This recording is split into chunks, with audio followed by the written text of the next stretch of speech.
नमस्कार। आपका अखबार के इस अंक में आपका स्वागत है। मैं हूं प्रदीप सिंह। उत्तर प्रदेश के भाजपा अध्यक्ष का नाम तय हो गया। केंद्रीय वित्त राज्य मंत्री पंकज चौधरी अगले अध्यक्ष होंगे। इसकी औपचारिक घोषणा कल होगी, जो चुनाव का नियम है। कल विड्रॉल की आखिरी डेट है, तो उसके बाद विड्रॉल का समय निकलने के बाद उनके नाम की घोषणा होगी। पंकज चौधरी 7 बार के सांसद हैं। महाराजगंज गोरखपुर के बगल का जिला है, वहाँ से सांसद हैं और वित्त राज्य मंत्री हैं, ये मैं बता चुका हूँ। और कुर्मी समाज से आते हैं। भारतीय जनता पार्टी के सामने जो चुनौती थी 2024 के लोकसभा चुनाव को खास तौर से ध्यान में रखें कि कुर्मी वोट, हालांकि 2022 में भी कुर्मी वोट बीजेपी से अलग हो गया था। कुर्मी समाज का वोट भारतीय जनता पार्टी के साथ जनसंघ के समय से रहा है और यह ऐसा समाज है जो किसी एक पार्टी के साथ 100% रहा हो, ऐसा दिखाई नहीं देता। वैसे तो 100% कोई भी समाज नहीं रहता, लेकिन 60-70% से ज़्यादा हो तो माना जाता है कि पूरी तरह से है।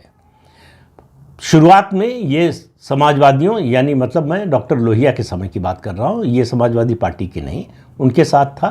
फिर चौधरी चरण सिंह के साथ था।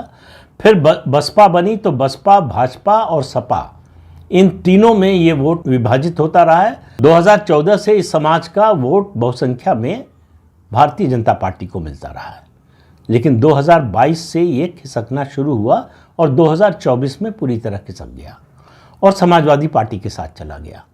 इसीलिए पीडीए की बात बहुत ज़ोर शोर से अखिलेश यादव करते हैं। तो पीडीए की एकमात्र चुनौती है उत्तर प्रदेश में भाजपा के सामने, और उसके लिए लगा कि यादव वोट के बाद, पिछड़ा वर्ग में यादव वोट के बाद या जनसंख्या के बाद कह लें, सबसे बड़ी संख्या अगर किसी एक जाति की है तो वो कुर्मी समाज की है। भारतीय जनता पार्टी में कुर्मी नेता कई रहे हैं।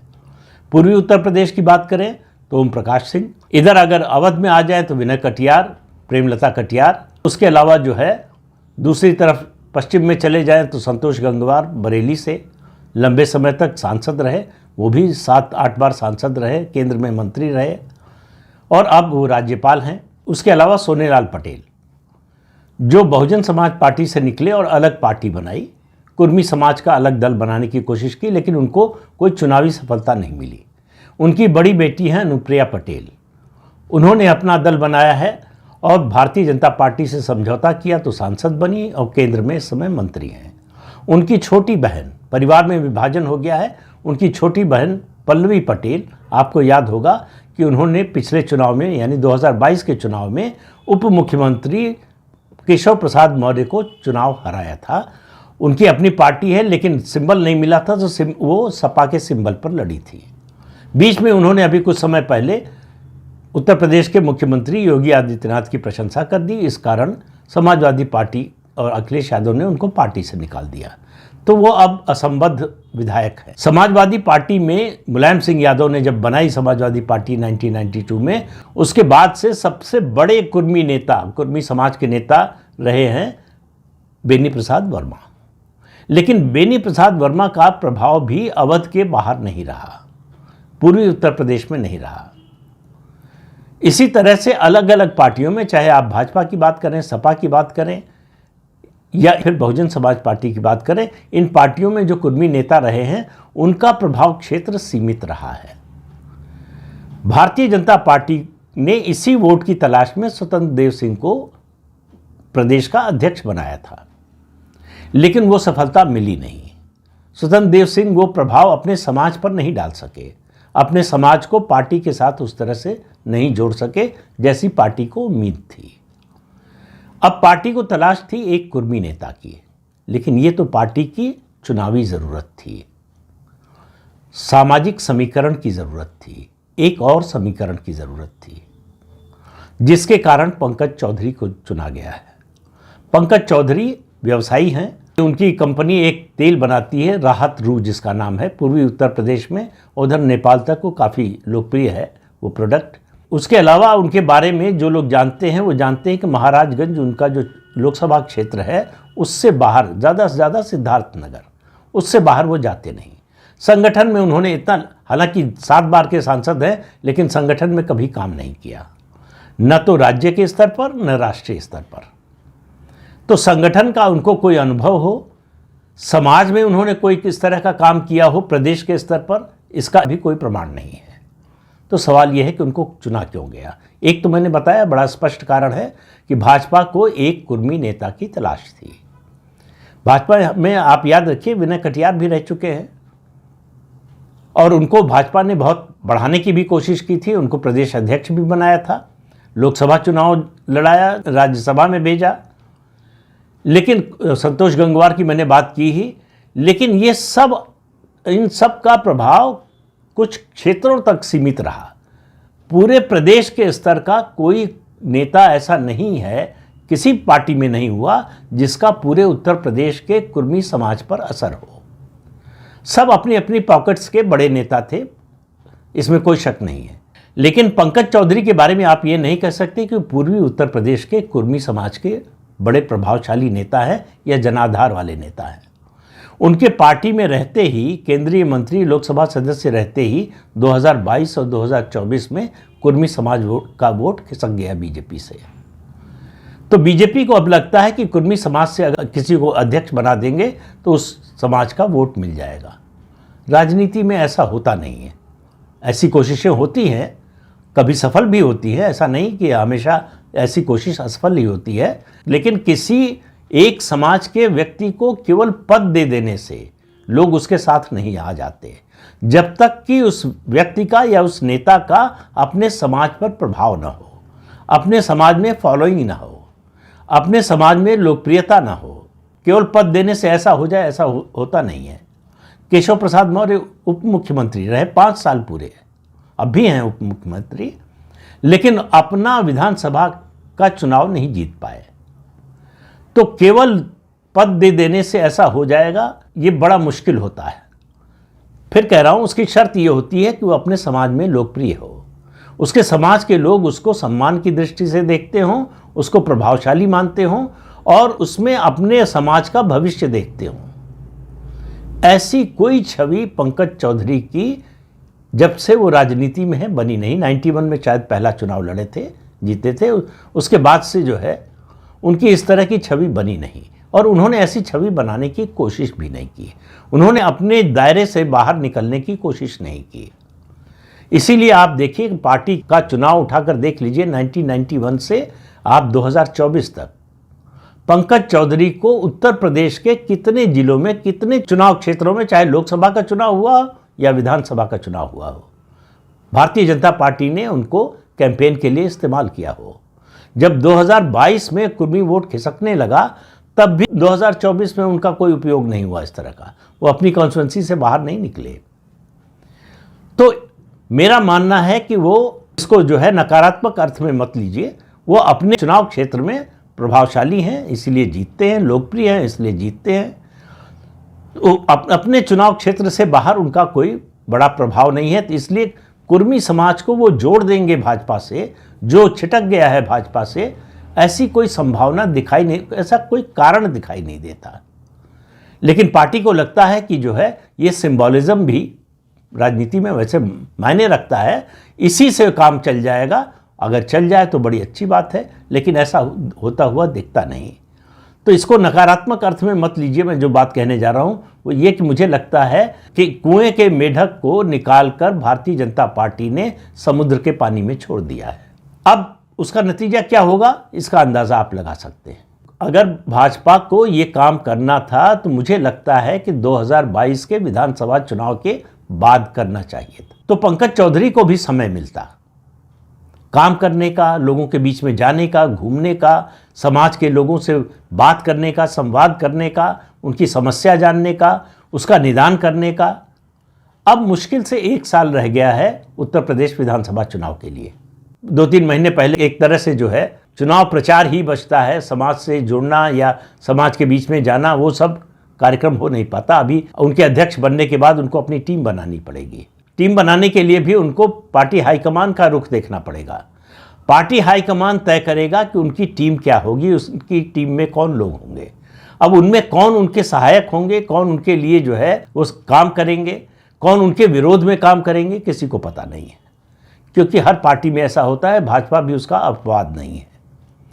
तो सवाल यह है कि पंकज चौधरी की सबसे बड़ी योग्यता क्या है जिसके आधार पर उनको चुना गया। वो 7 बार के सांसद हैं, केंद्रीय मंत्री हैं, ये सब तो है ही। जिस समाज को जोड़ने की जरूरत है भाजपा को, उस समाज से आते हैं। उस समाज का बड़ा प्रभाव है राजनीति में। पिछड़ा वर्ग में जैसा मैंने बताया, यादवों के बाद सबसे बड़ी संख्या है कुर्मी समाज की।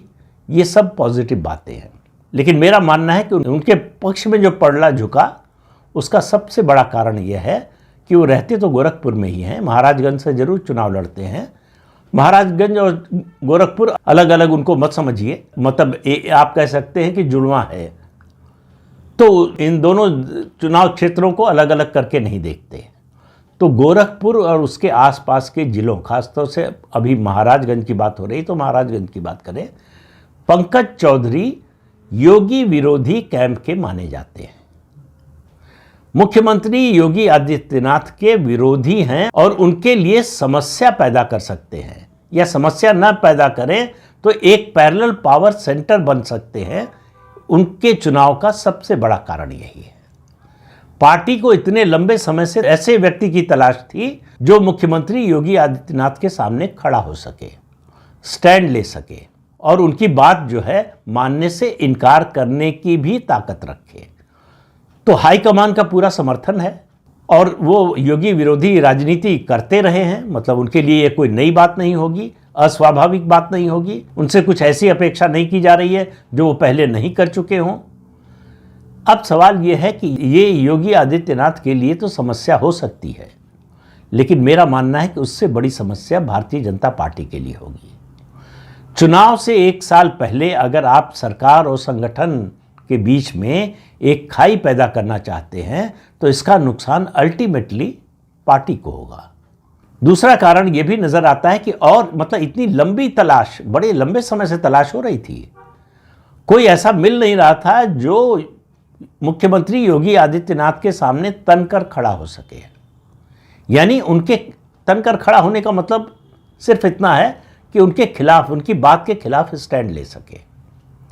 तो संगठन और सरकार के बीच दूरी जो कम करने की बात हो रही थी, वो इस फैसले से, इस निर्णय से स्पष्ट हो गया है कि उद्देश्य वो नहीं है।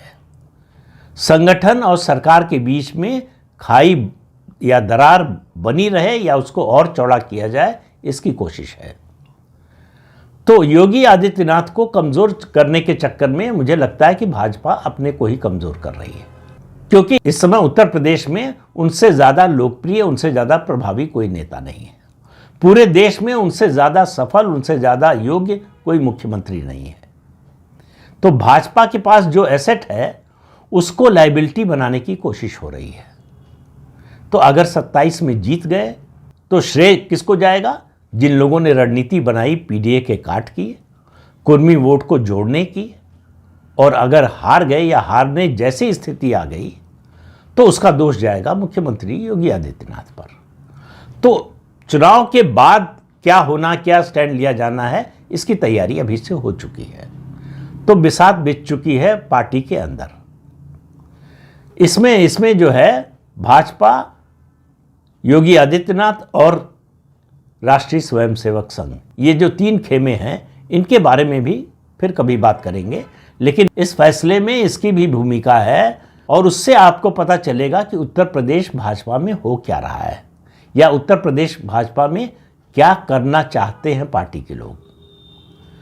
तो पंकज चौधरी सज्जन व्यक्ति हैं, मिलनसार हैं, इसमें कोई शक नहीं है, लेकिन पार्टी संगठन के लिए और चुनाव से 1 साल पहले वो किसी तरह से उपयोगी नहीं है, सिवाय कि वो कुर्मी समाज से आते हैं। केवल ऐसा होने, बीजेपी कई ऐसे यादव नेताओं को ला चुकी है, बिहार भी उदाहरण है, राजस्थान भी उदाहरण है, दूसरे राज्य भी हैं, उनके आने से यादव वोट नहीं मिला बीजेपी को कभी। तो किसी एक समाज के व्यक्ति को पद दे देने से उस समाज का वोट मिल जाएगा, ऐसा होता नहीं है। मोहन यादव मुख्यमंत्री हैं मध्य प्रदेश के, लेकिन अगर ये उम्मीद करे कोई कि उनकी वजह से उत्तर प्रदेश का यादव भाजपा के साथ आ जाएगा या कुछ मात्रा में भी आ जाएगा, तो ये गलतफहमी में जीने वाली बात होगी। तो कुर्मी समाज ऐसा नहीं है कि भाजपा से हमेशा अलग रहा है या भाजपा का विरोधी रहा है। भाजपा के साथ भी रहा है, भाजपा के खिलाफ भी रहा है। इस समय भाजपा के खिलाफ है।